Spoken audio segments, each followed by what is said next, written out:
Ele foi escritor, teólogo, compositor, reformador e talvez a figura religiosa mais conhecida do século XVI. Seu nome, Martinho Lutero. Foi prezado pelas multidões alemãs, porém insultado pelas autoridades da Igreja Romana.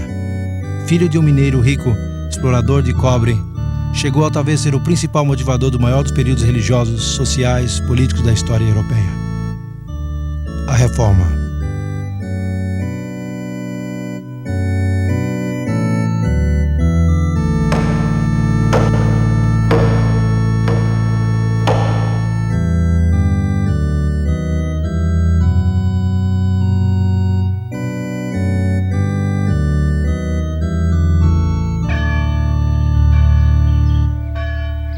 É provável que os europeus que viviam no começo do século XVI tinham pouca noção das mudanças que estavam por arrebatar os conceitos da vida medieval.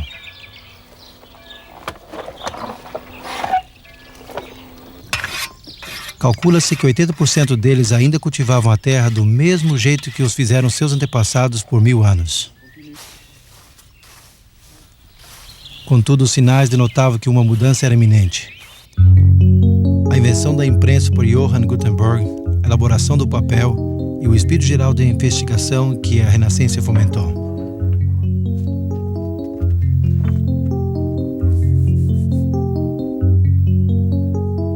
Até o ano 1450, a Europa possuía menos de 100 mil livros. Para o ano 1500, o número havia aumentado dramaticamente a 9 milhões. Uma das maiores consequências do trabalho de Gutenberg foi que a Bíblia cessou de ser o exclusivo domínio dos ricos e do clero. Nas mãos do povo comum, as Escrituras fariam desaparecer a escuridão que envolvia a Europa.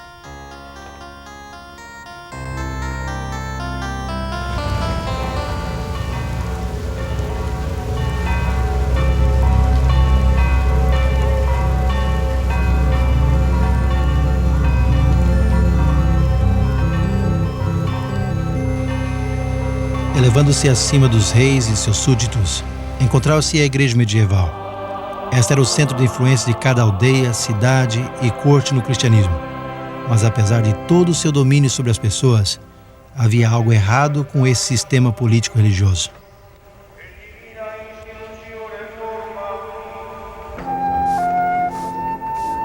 A Europa estava cheia de gente pobremente educada, de sacerdotes e monges indolentes e amantes de prazeres, que se interessavam mais nos benefícios pessoais do sacerdócio e no poder que eles lhes conferia do que no mesmo bem-estar espiritual daqueles a quem deveriam servir.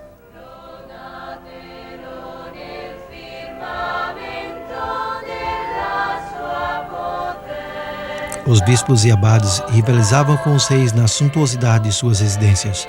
Os bispados, isto é, a região em que o bispo controlava, eram vendidos ao que melhor ofertava. De fato, a vida de muitos clérigos tinha chegado a ser um escândalo para a religião. Ensinava-se ao povo que se eles se confessassem em forma regular a um sacerdote, pagassem seus dízimos e ofertas, assistissem a uma missa, participassem em uma peregrinação a um santuário de um santo celebrado, ou realizassem algum ato de mortificação corporal, sua salvação estaria assegurada. Já no século XVI, a igreja havia se desviado da simplicidade, da humildade e do poder espiritual de suas raízes. Então, como foi que tudo mudou? Os primeiros cristãos partilharam as boas novas da vida, da morte, da ressurreição e ascensão de Jesus Cristo de Nazaré a todo o Império Romano. E eles enfatizaram que a salvação só se encontrava em Cristo e que era uma dádiva recebida pela graça de Deus por fé. Aqueles que lhe obedeciam eram uma parte de sua igreja.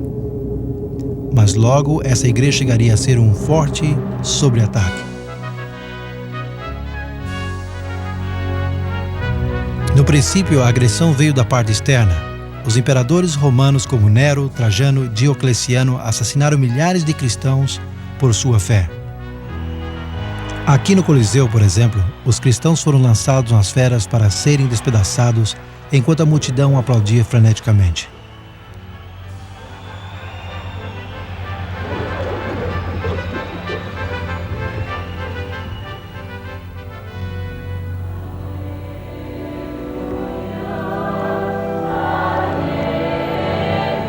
Mas a ameaça maior veio de dentro. No livro dos Atos, encontramos o apóstolo Paulo advertindo aos bispos e anciãos que dentre eles sairiam homens que falsificariam a verdade para conseguir adeptos.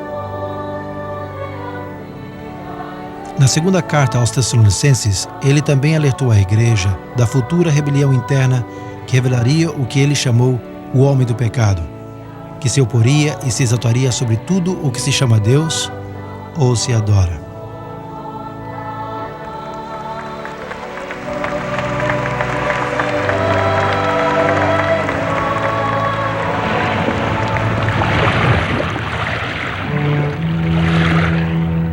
As advertências de Paulo baseiam-se numa profecia do Velho Testamento.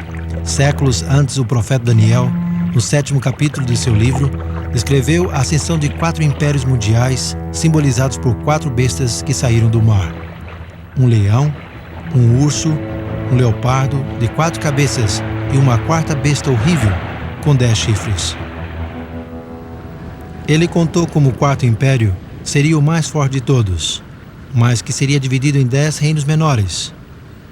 E desses 10 reinos menores, representados pelos 10 chifres na cabeça da 4ª besta, sairia outro chifre ou reino, que seria mais imponente que os outros. Este faria guerra contra o povo de Deus, levantaria blasfêmias contra o Altíssimo, e até pensaria em mudar os tempos predeterminados e a lei de Deus.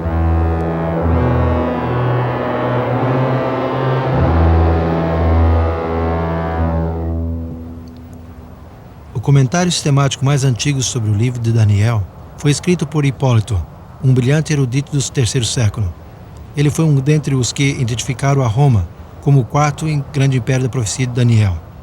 Hipólito predisse que a queda de Roma seria o próximo grande evento mundial, seguido pela aparição do Anticristo. Desde o 2º século, encontramos os cristãos orando pela continuidade do Império Romano, para que se adiasse a aparição do temido Anticristo.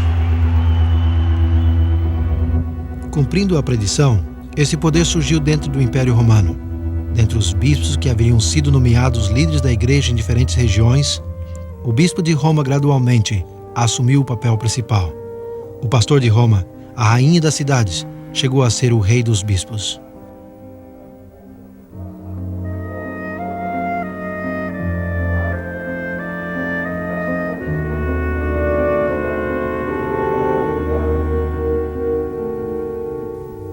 Quase ao mesmo tempo, o número de crenças e práticas que os apóstolos nunca haviam conhecido infiltraram-se na igreja.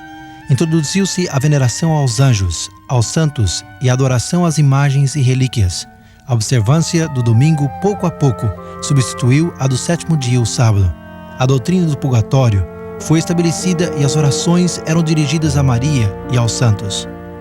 A igreja ensinava que o pão e o vinho da Santa Ceia eram o corpo e o sangue real de Cristo, fazendo da missa um sacrifício.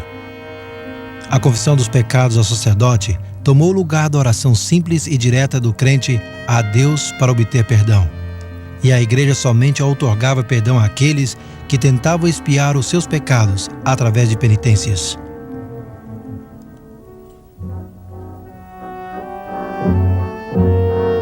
Por doações e serviços prestados à igreja, ou como recompensa por boas dádivas, o Papa e seus bispos proviam o que eles chamavam indulgências.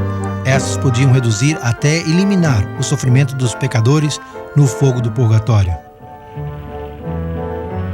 Negando a grande verdade bíblica de salvação pela fé, a Igreja distribuiu os méritos de Cristo, da Virgem Maria e dos santos, oferecendo garantias escritas que eximiam das dores do purgatório. Também se podia comprar de um bispo a absolvição de anos de castigo no purgatório, quando se reparava uma igreja, se construía uma ponte, ou cercava um bosque, tanto como recitando certo número de preces, ou fazendo peregrinações para ver as relíquias dos santos.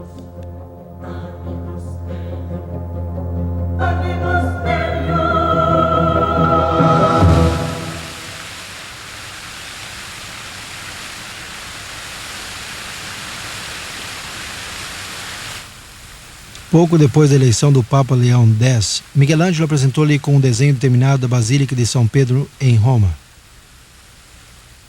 E a venda de indulgências chegou a ser um meio atrativo para cobrir as enormes despesas desse empreendimento.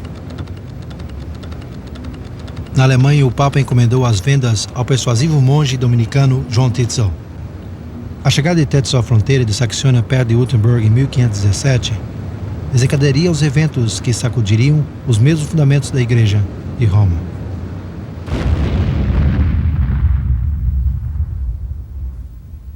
Certamente que a Igreja no século XVI havia se afastado da verdadeira fé e necessitava desesperadamente uma reforma. Mas isso requeria alguém que tivesse a coragem de enfrentar a organização eclesiástica mais poderosa que o mundo jamais conheceu. Martinho Lutero era exatamente esse homem.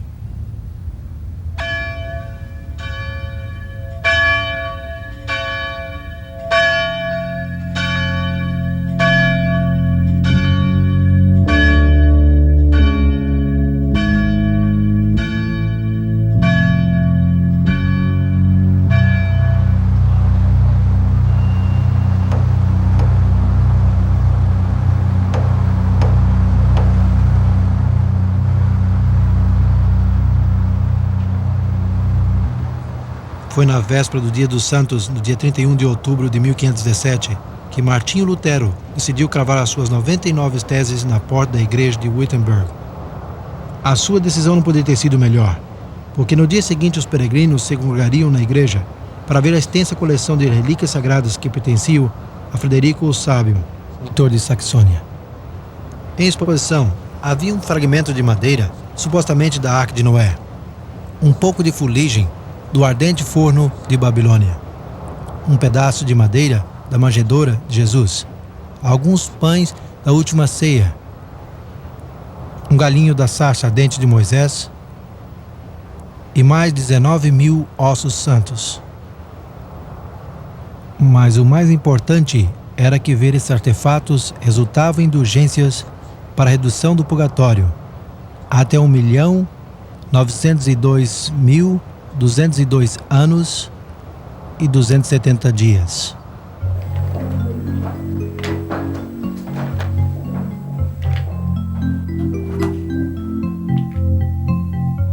Apesar de que Lutero talvez só intentava usar as suas teses para debates acadêmicos, ele não pensou na facilidade do prelo de Gutenberg. No espaço de 2 semanas, as suas teses contra as indulgências, a proclamação do poder papal, foram lidas por toda a Alemanha. Em poucos meses, todos os cristãos conheciam seus escritos.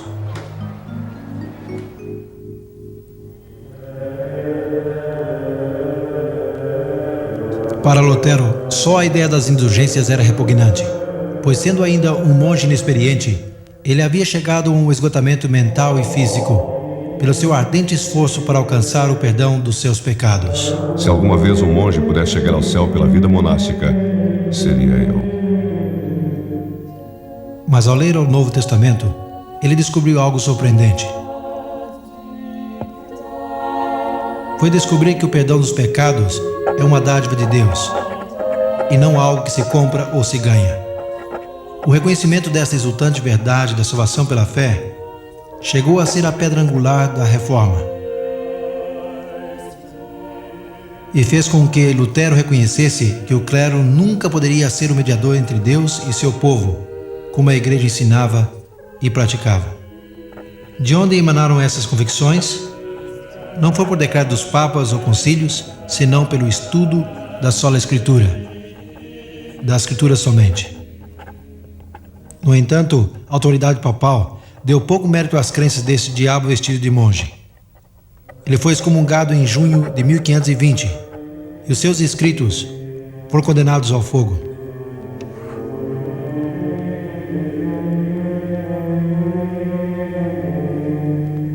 Foi nesse tempo que Lutero concentrou os seus estudos das Escrituras nas profecias de Jesus, Daniel, Paulo e João.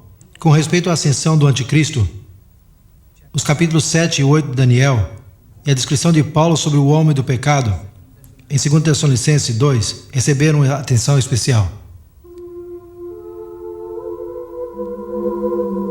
Logo em 1521, Lutero produziu sua primeira obra escrita relacionada com a profecia. os fundamentos da Reforma tinham que estar firmemente ancorados na verdade profética. Ao identificar o Papa como anticristo em 1521, Lutero uniu a sua voz à de muitos ilustres eruditos da Bíblia que existiram antes dele. Homens como o pregador John Millet, que 150 anos antes havia cravado um cartaz à porta da antiga Catedral de São Pedro em Roma, declarando que o anticristo já havia tomado seu lugar na igreja.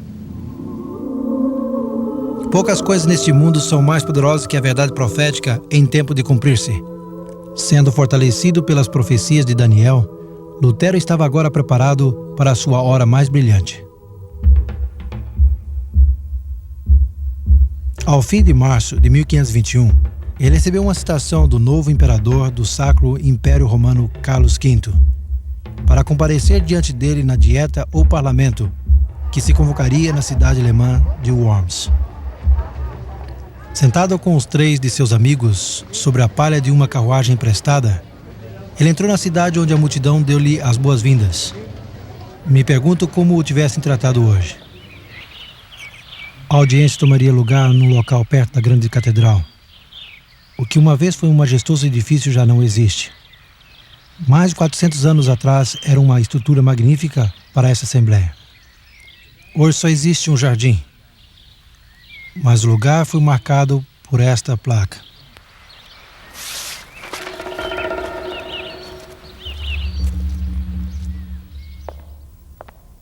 Nunca antes, em nenhuma época, um humilde monge havia comparecido em frente de tantos reis, príncipes, nobres, deputados, embaixadores, barões, senhores do reino, bispos e prelados da igreja. Lutero não tinha nada mais que a sua fé em Cristo e as Escrituras. Quando lhe pediram que desdissesse dos seus escritos, ele pronunciou as palavras que sacudiram o mundo. A menos que as Escrituras e o meu raciocínio me convençam, eu não aceito a autoridade dos papas e dos concílios, porque eles se contradizem. A palavra de Deus cativou a minha consciência. Eu não posso, nem quero retratar-me em nada, porque ir em contra da consciência não é correto, nem prudente. Mantenha a minha palavra, não posso mudar. Ajuda-me, Deus. Amém. Um só monge contra a antiga e quase universal opinião da humanidade, mas essa consciência, cativada pela palavra de Deus, jaz no coração da reforma da igreja. É notável que na dieta de Worms, Lutero não foi acusado de ensinar uma nova heresia, senão de apoiar a opinião de outros que vieram antes dele. Dentre eles estava o estudante inglês John Wycliffe, que foi chamado a estrela da manhã da reforma.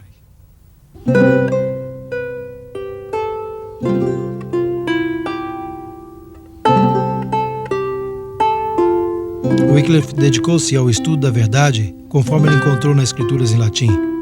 Ao ser nomeado mestre da Universidade de Balliol, em Oxford, ele muitas vezes pregava na faculdade e foi-lhe dado o título de doutor em Evangelho. No seu estudo sobre Daniel, ele também identificou o sistema papal como um anticristo. Mas os seus comentários contra o clero fizeram com que fosse despedido de Oxford. Para a surpresa dos bispos ingleses, isso não diminuiu a sua influência. Como reitor aqui em Lutterworth, Leicestershire, ele continuou convidando ao bispo, ao clero, à nobreza para reformar a igreja. A maior contribuição de Wycliffe foi talvez a supervisão da primeira tradução da Bíblia para o vernáculo inglês. Isso formou o fundamento para a reforma que se seguiu e acendeu uma luz na Inglaterra que jamais se apagaria.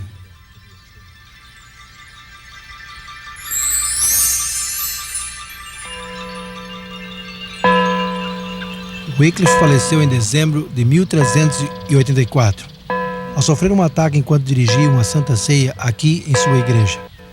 Seus ossos foram exonerados e queimados uns 40 anos mais tarde, por ordem do Conselho de Constância. As suas cinzas foram então lançadas nesse riacho, chamado Swift, que deságua no rio Avon.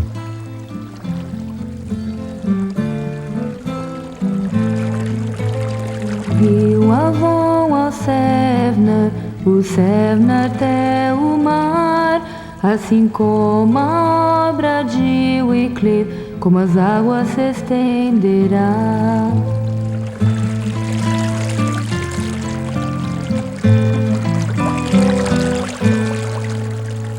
Um dos que foram influenciados pelo ensino de Wycliffe foi o reformador tcheco John Hus. Assim como Wycliffe, Hus reivindicava que o povo de Deus não está confinado às decisões dos concílios, pois estes estavam em conflito com as leis de Cristo. Para Hus, a Bíblia era a autoridade suprema. Em 1412, ele foi posto sob a interdição do rei. Hus declarou que isso aconteceu-lhe por ter pregado a Cristo e o Evangelho e ter exposto o anticristo. Quando foi chamado a responder à acusação de heresia, o imperador Sigismundo prometeu-lhe salvo-conduta até Constância. Mas ao chegar ali, o levaram à prisão.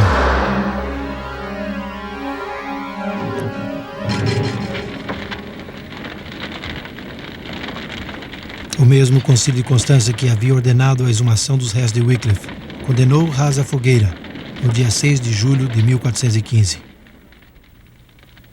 Em todas as idades, Deus dispôs de fiéis testemunhos das verdades do Evangelho. Apesar de nem sempre perceber essas verdades com claridade ou sem erros, eles amaram a Deus e a sua palavra e seguiram a verdade como a haviam conhecido. O profeta Daniel usou as imagens literárias de uma besta e de chifres para profetizar a ascensão e a obra do grande sistema religioso apóstata que perseguiria a minoria dos fiéis de Deus. E no capítulo 12 de Apocalipse, o apóstolo João também usou símbolos para descrever a experiência do povo de Deus nas mãos desse poder. Ele conta o terrível conflito entre um grande dragão vermelho e uma mulher formosa e sua descendência. O dragão é identificado como uma antiga serpente chamada Diabo e Satanás, que engana o mundo inteiro. A mulher formosa representa a Igreja de Deus. O começo desse conflito está descrito em Gênesis capítulo 3. Deus disse à serpente que ele poria inimizade entre ela e a mulher, entre a sua semente e a dela. Agora em Apocalipse 12, João vê a continuação dessa guerra de ódio entre a serpente e o dragão e a mulher. Ele descreve a mulher como uma vestida de sol, tendo a lua debaixo de seus pés e sobre a sua cabeça uma coroa de 12 estrelas. Ela está retratada como esperando ansiosamente o nascimento de Jesus. O dragão também espera esse nascimento. Quando seus atentados contra o menino varão são impedidos, ele volta-se à mulher ou à igreja. Os seus ataques são similares aos que ele inferiu a Jesus. Primeiro com a perseguição e morte, e logo através do sistema religioso, que enterrou a verdade de Deus sobre tradições. Mas o revelador não nos deixa lamentar o sofrimento dos descendentes da mulher. Ele explica como Deus preservaria a sua igreja em áreas pouco habitadas, simbolizadas pelo deserto. Ambos, Daniel e João, previram a perseguição do povo de Deus com o mesmo período de tempo. No caso de Daniel, um tempo, tempos e metade de um tempo, ou 1260 dias. Do mesmo modo, em Apocalipse 12, verso 6, lemos: a mulher, porém, fugiu para o deserto, onde lhe havia Deus preparado um lugar para que nele a sustente durante 1260 dias. Mas será que eles denotavam dias literais? Por mais de 2000 anos, os estudiosos da Bíblia haviam reconhecido o princípio dia por ano. Muito antes do nascimento de Cristo, os judeus que traduziram o Velho Testamento ao grego foram os primeiros em aplicar esse princípio no livro de Daniel. Desde o século XII, os escritores cristãos também identificaram os 1260 dias com 1260 anos. Durante esse tempo, a igreja fugiria do dragão, mas Deus prepararia um lugar seguro para o seu povo.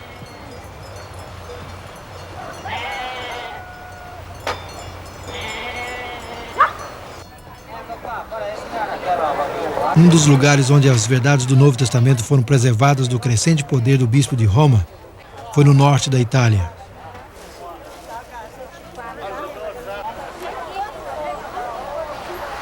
Ao fim do século IV, Ambrósio, o bispo de Milão, proclamou uma teologia evangélica que é difícil de diferenciar daquela estabelecida pela fé protestante 1000 anos depois. Aqui nessas planícies e montanhas, ao ocidente de Milão, as testemunhas ainda aferravam-se às doutrinas da Igreja Apostólica e não estavam de acordo com as crescentes superstições e perversões da Igreja. Cláudio, o bispo de Turim, que muitas vezes chamava de protestante do século IX, também defendeu autoridades das Escrituras.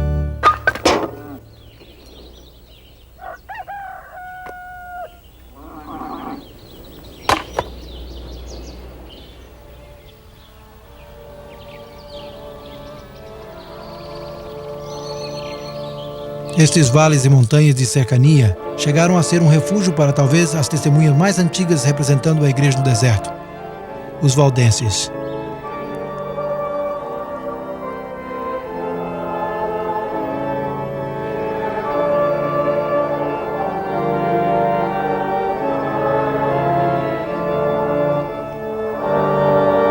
A sua devoção e perseverança preencheram algumas páginas mais brilhantes da história da igreja. Muitos disseram que o nome Valdenses é derivado de Pedro Aldo, quem fundou o grupo Poor Men of Lyons, no fim do século XII. Mas a história mostra que os grupos evangélicos do norte da Itália defenderam os ensinos da Igreja Apostólica muito antes da chegada de Waldo. Do lado de fora da sede da Igreja Valdense, em Torre Pellice, encontra-se esta estátua de Henrique Arnaud, que no século XVII foi o famoso líder dos valdenses, ou Vaudois, como eram conhecidos. Ele uma vez disse do seu povo: em verdade, os valdenses são descendentes daqueles refugiados da Itália, que pregaram o evangelho ali depois de São Paulo, e depois fugiram do seu belo país, como a mulher mencionada no Apocalipse, a essas montanhas agrestes, onde até hoje passa o evangelho de pai para filho, com a mesma pureza que lhe foi pregado a Paulo.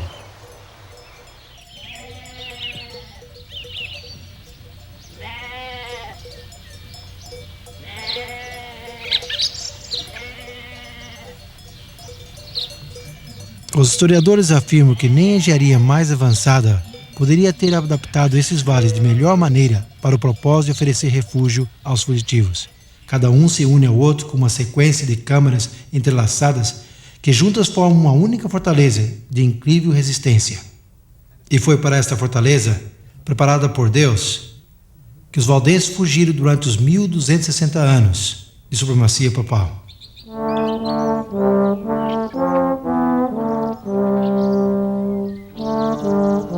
No âmago dessas montanhas está situada a região mais importante de todos os seus vales, o Prado del Torno. Era este vale, regado pelo rio Agrona e coberto de milharais, pastagens de árvores frutíferas e enormes castanhos, que os valdenses com frequência vinham quando atacados pelos seus inimigos. Era aqui que também que os seus missionários eram instruídos, no colégio de Barbes. Aqui, a Bíblia era o seu único livro de texto. Nos séculos antes da invenção do prelo, eles decoravam evangelhos inteiros e muitas das epístolas.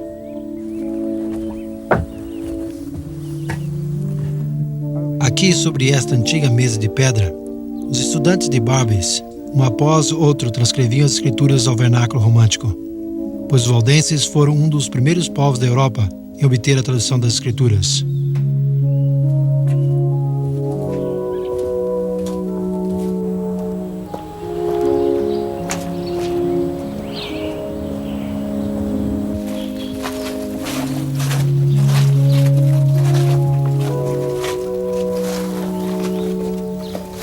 Mais tarde, disfarçados de vendedores ambulantes, os valdenses viajaram pela Europa central e meridional.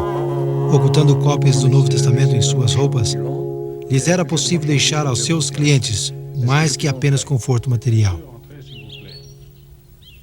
Vendo que os valdenses cresciam em número e influência, A Igreja de Roma começou a inquietar-se muito.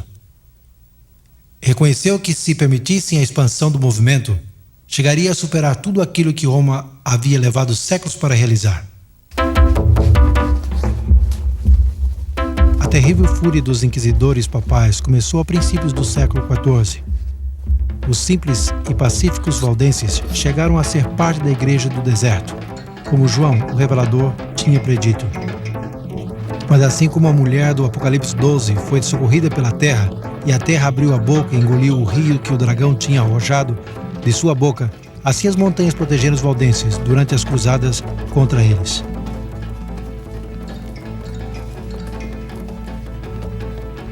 As densas florestas, aparentemente intransitáveis, cadeias montanhosas e o isolamento dos seus vales serviram como as suas únicas defesas.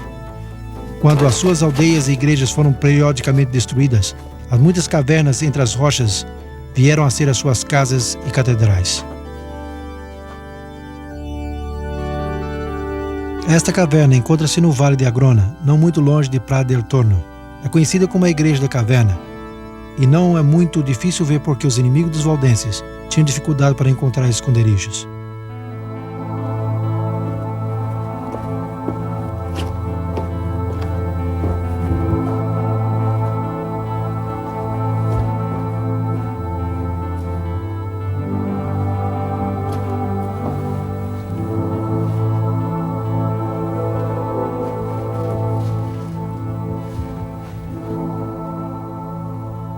Deve ter sido um tempo espantoso, mas também de comovedora fraternidade, enquanto os vizinhos de todas as partes se reuniram para encontrar conforto e segurança, aqui embaixo, nas entranhas da terra.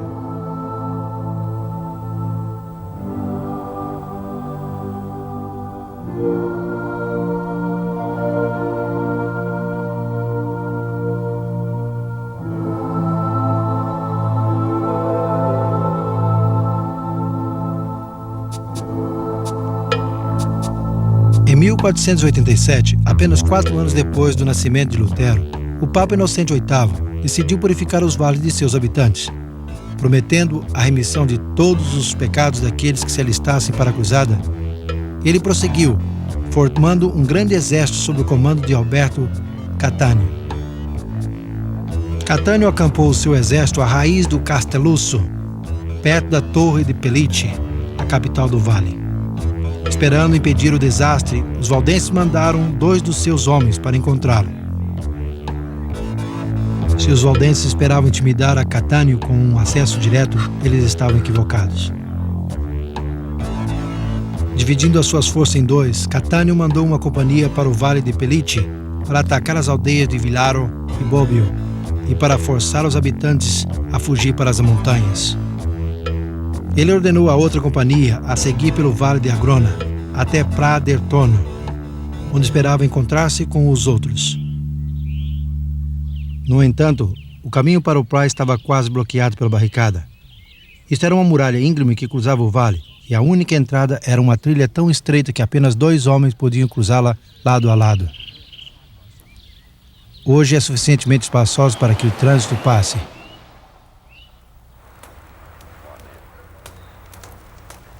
Aqui em Pra del Torno, os valdenses reuniram-se para resistir uma vez mais. Antes eles oraram, entregando as suas vidas a Deus.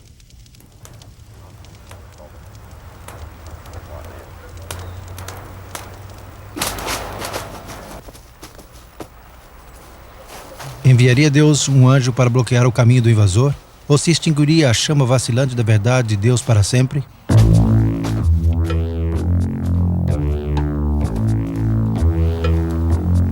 Enquanto o exército de Catânio preparava-se para cruzar o Estreito Desfiladeiro, os valdenses notaram uma pequena nuvem formando-se perto das cumes da montanha.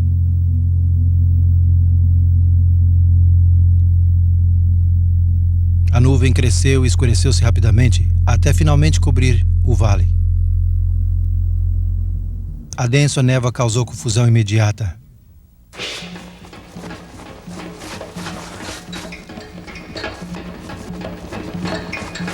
Tomando vantagem da circunstância, os valdenses escalaram pelas sendas secretas até estar acima dos invasores e começaram a arremessar grandes pedras sobre os soldados.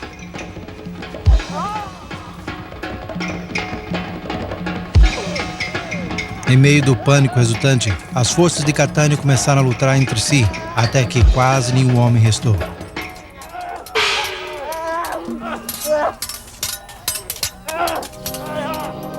Já em 1530, a notícia da reforma que estava abrangendo toda a Alemanha, Suíça e França alcançou os povos dos vales valdenses.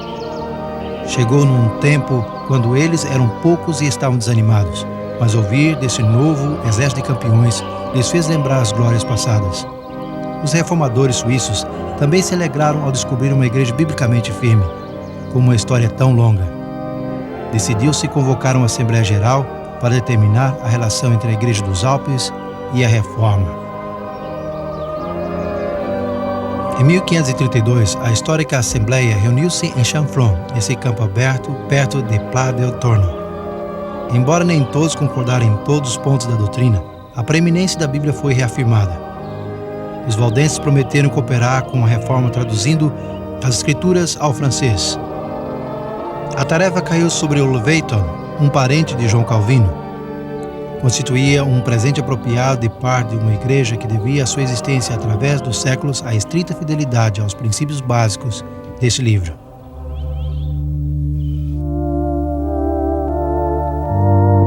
Tragicamente, as perseguições aos valdenses não cessaram com a reforma. Em verdade, se intensificaram nos anos que se seguiram, chegando ao auge no século XVII. O tempo curou a cicatriz do grande massacre de Páscoa em 1655. No entanto, a lembrança ficou permanentemente gravada nas mesmas pedras e fissuras do enorme Castelusso.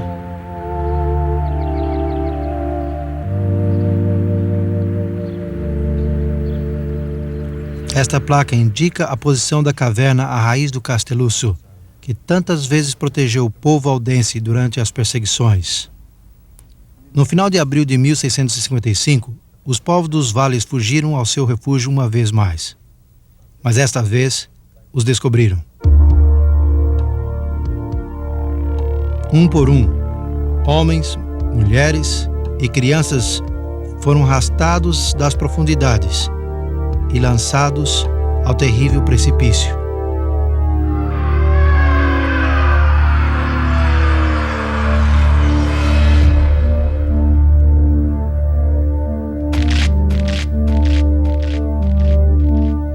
Toda a Europa protestante reagiu com mágoa e pêsame.